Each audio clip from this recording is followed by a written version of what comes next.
Hello नमस्कार दोस्तों, स्वागत है आपका आपके अपने इस यूट्यूब चैनल में। तो दोस्तों आज हम जानने वाले हैं कि अबुआ आवास में जिन लोगों को पैसा आया है तो वो पैसा को हम अपने अकाउंट में कैसे चेक कर सकते हैं और इसका क्या प्रोसेस होने वाला है।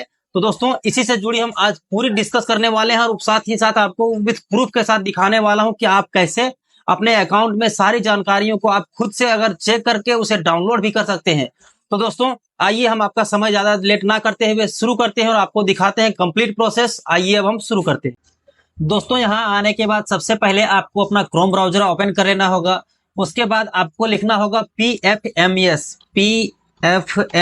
जैसा कि आप देख पा रहे हैं दोस्तों हमारे सामने आ चुका है। उसके बाद हम एंटर कर लेंगे। एंटर करने के बाद दोस्तों कुछ देख सकते हैं हमारे पास इस तरह के पॉपअप शो हो जाते हैं जो कि ऑफिशियल वेबसाइट है हमारे सामने, जो कि मैं थोड़ा सा आपको हाईलाइट कर देता हूं, आप देख सकते हैं। अब दोस्तों हमें क्या करना है कि सबसे पहले हमको यही वाला ऑफिशियल वेबसाइट जो हमारे सामने आता है उसे क्लिक कर लेना है, जैसे कि आप देख पा रहे हैं। दोस्तों अगर एक बार में आपका लॉगिन नहीं होता है तो आपको रीलोड कर लेना है, फिर से रिट्राई करके, क्योंकि एक बार में सर्वर डाउन चल सकता है जिसके कारण एक बार में नहीं खुलता है। तो इसी तरह से फिर से आपको रिफ्रेश कर लेना है जब तक आपके पास खुल ना जाए। दोस्तों हमारे पास खुलने के बाद आप कुछ तरह का इंटरफेस देख सकते हैं हमारे साथ इस तरह का आ जाता है बहुत सारा। यहाँ अगर आप यहाँ चाहें तो यहाँ से भी PFMS का पेमेंट स्टेटस चेक कर सकते हैं और नहीं तो फिर थोड़ा सा नीचे आ सकते हैं। उसके बाद मैं आपको थोड़ा सा यहाँ ब्रीफ में बता देता हूँ। दोस्तों यहाँ से आप पेमेंट को चेक कर सकते हैं। दूसरा डीबीटी के, अगर आपका जितना भी डीबीटी का है वहां से भी चेक कर सकते हैं, और अगर जिन लोगों का GSTN ट्रैकर है उसका भी चेक कर सकते हैं। अब दोस्तों यहाँ से क्या क्या चेक होने वाला है उसके बारे में हम कंप्लीट बता देते हैं। दोस्तों ये जो आप देख रहे हैं पेमेंट स्टेटस चेक हमको यहीं से चेक करना है। और दूसरा डीबीटी, अगर प्रधानमंत्री के द्वारा जैसे कि आप लोग का PM किसान सम्मान निधि में उसका पेमेंट आता है तो वहां से भी आप ट्रैक कर सकते हैं, लेकिन इसके बारे में हमको ज्यादा बात नहीं करना है। हम आइए शुरू करते हैं और देखते हैं अपना पेमेंट को यहाँ से। तो रीड मोर पर क्लिक करना है। दोस्तों इस वाले बॉक्स में हमको क्लिक कर लेना है रीड मोर वाले सेक्शन पर। उसके बाद हमारे सामने कुछ इस तरह के इंटरफेस खुलकर सामने आने लगते हैं जो कि आपके डिस्प्ले में आप इस तरह देख सकते हैं। अब दोस्तों हम यहाँ से आपको दो तरह से ट्रैक करने का सॉल्यूशन देंगे कि आप दो तरह में से किस तरह से चेक कर सकते हैं। पहला ये दोस्तों, आपको अपना बैंक अकाउंट नंबर सेलेक्ट कर लेना होगा। यहाँ आपका जिस भी बैंक अकाउंट में आपका नाम होगा वो बैंक का नाम लिख लेना। जैसे इंडियन बैंक में होगा तो इंडियन बैंक का लिख लेना, बैंक ऑफ इंडिया में होगा तो बैंक ऑफ इंडिया लिख लेना, अगर आपका स्टेट बैंक में होगा तो स्टेट बैंक लिख लेना है, या फिर आपका एक्सिस बैंक में होगा तो आपको एक्सिस बैंक लिख लेना है। आपके पास जो भी बैंक होगा उस बैंक का आपको नाम लिख लेना है। उसके बाद दोस्तों आपको इस वाले कॉलम में क्या करना है, आपका जो अकाउंट नंबर है वो आपको अकाउंट नंबर यहाँ दर्ज कर लेना है। उसके बाद यहाँ कंफर्म अकाउंट वाले सेक्शन पर क्लिक कर लेना है। एंड देन यहाँ आपको ये जो हमारे सामने कैप्चा दिख रहा है उस कैप्चा को यहाँ फिल कर लेना है। उसके बाद ये जो गेट OTP और रजिस्टर्ड मोबाइल नंबर पर इसमें क्लिक कर लेना है। तो दोस्तों जब यहाँ से आप क्लिक करोगे तो आपके सामने कुछ आगे वाला इंटरफेस में यहाँ से आपका OTP जाएगा, और OTP आने के बाद दोस्तों वहां से आप डाउनलोड भी कर सकते हैं और आपके कितने ट्रांजेक्शन हुए डीबीटी के माध्यम से। डीबीटी का मतलब होता है दोस्तों कि आजकल जो पैसा भेजा जा रहा है वो आधार कार्ड के माध्यम से भेजा जा रहा है। कहीं अकाउंट नंबर लिया तो जाता है लेकिन अकाउंट नंबर में कोई पैसा भेजता नहीं है।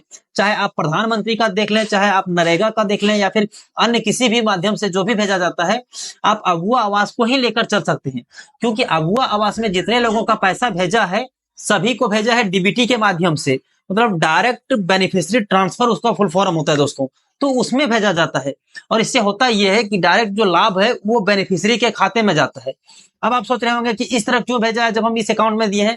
एक्चुअली इसके पीछे एक बहुत बड़ा कारण ये है कि पहले बिचौलिया लोग है जो रिश्वत मांगने लगता था कि हम आपका काम कर दे रहे हैं तो हमको पैसा दीजिए। या तो फिर आपको एक चीज पता होगा, पहले केंद्र सरकार अगर 1 रुपया भेजती थी तो हमारे पास पहुंचते पहुंचते 10 पैसा या 20 पैसा पहुंच पाता था। इसीलिए इसको डीबीटी का नाम दिया गया। डीबीटी से भेजने के पास जितना सरकार वहां से फंड रिलीज करती है उतना हमारे अकाउंट में एक साथ में आ जाता है। तो ये बिचौलियों वाला जो काम हो गया वो साइड हो गया। अब दोस्तों आइए हम आपको थोड़ा सा कुछ प्रोसेस करके दिखाते हैं। जैसे कि हमको यहाँ अपना अकाउंट नंबर सर्च कर लेना है कि मेरा कौन सा अकाउंट है। तो मैं आपको करके दिखाता हूँ इंडियन बैंक का। दोस्तों यहाँ इंडियन बैंक हम जैसे लिखते हैं उसके बाद हमारे सामने देख सकते हैं इस तरह का खुलकर आ जाता है। तो हमको सेलेक्ट कर लेना है इंडियन बैंक। अब क्या करना है, हमको अपना अकाउंट नंबर डाल लेना है। जो भी आपका अकाउंट नंबर है वो आपको अकाउंट नंबर डाल लेना है, जैसा कि मैं आपको दिखा देता हूँ। फिर कंफर्म अकाउंट नंबर आपको दर्ज कर लेना है। अब दोस्तों हमको कैप्चा फिल कर लेना है। कैप्चा स्मॉल कैपिटल जिस भी तरह से होते हैं उसको फिल कर लेना है। और अगर आपको यहाँ कैप्चा समझ में नहीं आता है दोस्तों तो हमारे पास बगल में एक विकल्प दिया गया है, आप देख सकते हैं। कैप्चा अगर समझ में आता है ठीक है, और अगर नहीं समझ में आता है तो क्या करना है, हमको यहाँ इसे प्रेस कर लेना है। तो फिर ये जिसको जैसे हम प्रेस करते हैं तो फिर ये हमारे सामने आवाज़ के माध्यम से बोल के सुना देता है क्या क्या हमारे सामने। अब दोस्तों हम आ लेते हैं अपना कैप्चा।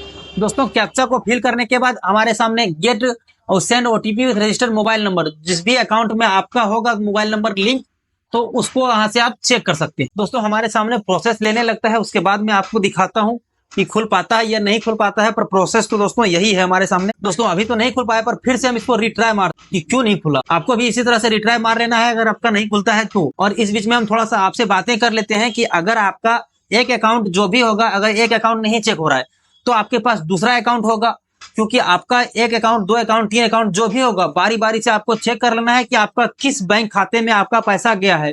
वरना अगर आपको पता है कि कितना गया है तो फिर आप डायरेक्ट एक ही बार अपना अकाउंट को, जो कंफर्म अकाउंट नंबर जो आपको पता होगा कि इस अकाउंट में मेरा पैसा आया है, तो वही कंफर्म अकाउंट नंबर को आप यहाँ डाल लोगे। उसके बाद प्रोसेस को यहाँ से सेंड ओटीपी पर कर लेना है। सॉरी दोस्तों मेरे पास तो नहीं खुल रहा है, पर प्रोसेस में आपको बता देता हूँ कि आगे यहाँ से किस तरह खुलता है। यहाँ के बाद दोस्तों आपको क्या करना है, ओटीपी आएगा, ओटीपी को फिल कर लेना है। उसके बाद आपके पास जितना भी ट्रांजेक्शन हुआ होगा उसका सारा डिटेल्स निकल जाएगा। और अगर आप उसे डाउनलोड करके भी रखना चाहते हैं तो वहाँ डाउनलोड का भी सेक्शन देता है, वहां से आप डाउनलोड कर लीजिएगा। क्योंकि मेरे पास तो अभी सर्वर काम नहीं करना है और मैं ये वीडियो आपके पास बनाना जरूरी समझता था, इसीलिए मैंने बना दिया। अब दोस्तों एक और माध्यम है जिसके माध्यम से मैं आपको बताता हूँ। देखना थोड़ा सा सर्वर प्रॉब्लम है इसीलिए नहीं खुल पा रहा है, पर फिर से हम थोड़ा सा बैक कर दिया ज्यादा, फिर से वहां पहुंचते हैं। अब दोस्तों दूसरा हम ऑप्शन बताते हैं यहाँ डीबीटी का स्टेटस पर किस तरह से चेक करना है। अब इसको हम पहले प्रेस कर लेते हैं। अब दोस्तों आपको क्या करना है, आपको यहाँ कैटेगरी में सेलेक्ट कर लेना है कि आपका जो भी पैसा आता होगा, जैसे मैंने बोला एनएसपी नेशनल पेंशन स्कीम का भी आता होगा तो वो भी हो जाएगा। पीएम किसान का अगर आपके पास पैसा आता है तो पीएम किसान का भी यहाँ से आप चेक कर पा सकते हैं कि पीएम किसान का पैसा आया या नहीं आया। फिर अभी आपको अबू आवास में नरेगा का भी जरूरत पड़ेगा और नरेगा का भी जो पैसा आएगा वो भी डीबीटी के माध्यम से आएगा। तो उसके लिए भी आपको ये प्रोसेस जान लेना है कि नरेगा का भी जो पैसा आने वाला है 24,225 रुपया, वो किस तरह से चेक करना है। तो दोस्तों यही प्रोसेस यहाँ नरेगा सेलेक्ट कर लेना है। पीएम आवास योजना का भी चेक कर सकते हैं, सर्विस प्लस का, यहाँ बहुत सारा माध्यम दिया गया है जिसमें आप सेलेक्ट कर लेते हैं। पर मैं आपको थोड़ा सा नरेगा वाला करके दिखा देता हूँ। तो यहाँ नरेगा आपको सेलेक्ट कर लेना है। उसके बाद क्या करना है, आपको पेमेंट के बारे में डालना है। तो आपका जो यहाँ इंटर एप्लीकेशन आईडी, आपको जो भी एप्लीकेशन आईडी होगा, जो नंबर दिया होगा नरेगा में, तो वो आपको नरेगा का आईडी डाल लेना है। उसके बाद बेनिफिशियरी कोड, जो भी आपका कोड होगा, मतलब इसमें से एक ही चीज डालना है। अगर आप कोड को डाल लेते हैं, आईडी को डालते हैं, तो फिर आईडी को डाल देना है। और अगर आपके पास आईडी नहीं है तो बेनिफिशियरी का जो कोड होगा आपको वो डाल लेना है। उसके बाद ये जो कैप्चा है उसको यहाँ से उठा के इसमें डाल देना है। उसके बाद सर्च वाले टैब पर क्लिक कर लेना है। इतना करने के बाद दोस्तों आपके सामने पूरी तरह से नरेगा का जितना भी पैसा आया होगा वो आपके सामने हो जाएगा। वहां से भी आप उसी तरह से डाउनलोड करना चाहें तो आप डाउनलोड कर सकते हैं। तो दोस्तों यही थी हमारे सामने कंप्लीट जानकारी जो कि मैंने आपके साथ साझा किया। उम्मीद करते हैं यह वीडियो आपके लिए यूजफुल साबित हुआ होगा। और ऐसे ही आप अपना प्यार सपोर्ट बनाए रखें और चैनल को सब्सक्राइब कर लें, शेयर करें और आप बेल आइकॉन को भी ऑन कर लें ताकि जैसे ही मैं वीडियो डालूं आपके पास सबसे पहले पहुंच सके और आप इस चीज का लाभ ले सके। तो दोस्तों आज के लिए इतना ही, फिर मिलते हैं अन्य किसी वीडियो में, तब तक के लिए जय हिंद।